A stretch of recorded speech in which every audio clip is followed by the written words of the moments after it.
Jokedo kod nyange mar nyiri ochako tugo grube mag jopuonjre sikul kaka giwuoye weche mag nyange motisi ni anti-FGM club e kinde ma gichako nywako rowere e kedo kod midhiero e gwenge mag Kuria.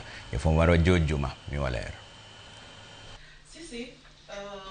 E okang' mar medo thiro nyange mag nyiri kaunti ma Migori, riwruoge mopogore opogore moting'o Amref, Tunaweza Empowerment, tend kaunti ma Migori kod moko dhi nyime kod keto okenge machon mar kedo kod midhiero ni ma otelo ni nyange ma igeno tim e giko mar higa ni. We can say that there is change in terms of reduction. The numbers are reducing, but it is simultaneously, it's not that shift we want, though we want to get to the zero cutting or zero FGM within the Migori County. Wan gi policies ma waloso ma nyalo keto gik motimo go bed maber. Achiel kuom policies ma waloso sani iluongo ni anti-FGM policy ma waseloso concept note kendo wadhi chako lose machiegni.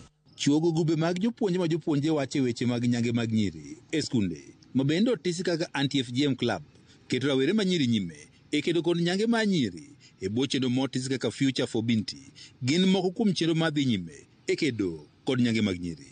Clubs gi gin clubs ma wadhi chako e skunde ma wa neno ni ni kod chandruok ahinya seche ma itimo FGM.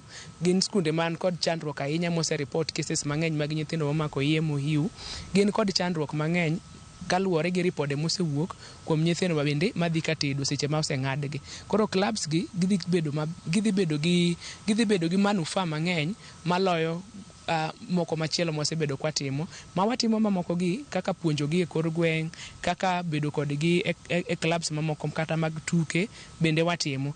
Is here to ensure that it give powers to it uplift the girl child and other and even the adolescent girls and boys, to ensure that they have the power and also they are able to say no to harmful practices. Jokanyo makedo kod nyange mag nyiri e kaunti ma Migori moriko ne wuoyo e kinde mane chakayanga chenro no mar Future for Binti madhi keto rawere nyime e kedo kod nyange mag nyiri. Wach ni gube mag jopuonje gi motisi kaka anti-FGM club dhi konyo dwoko piny nyange mag nyiri. Chako clubs e school dhi kelo weche mabeyo ma kwasebedo kwa wacho e school, nikech osefwenyore kaluwore gi nonro ni nyithindo winjo wach maber e school kendo gitiyo gi weche ma giyudo e school maber moingo weche miwacho negi dala.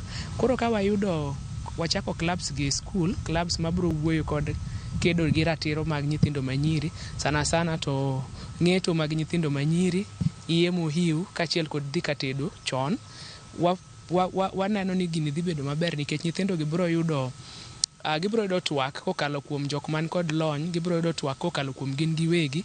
Jokero atrogi mag oganda wacho rawere ma nyiri kod machuo nyaka koro ket nyime kedo kod nyange mag nyiri ka opogore kod nywando jodongo. There is also a bit of policy engagement in terms with the county government and the national government, policy development, and also ensuring that we are able to also follow through into the implementation of these policies that influence an end to harmful practices. So higa mokalo kwan nyiri buora ne otimnegi nyange e gwenge ma Kuria East.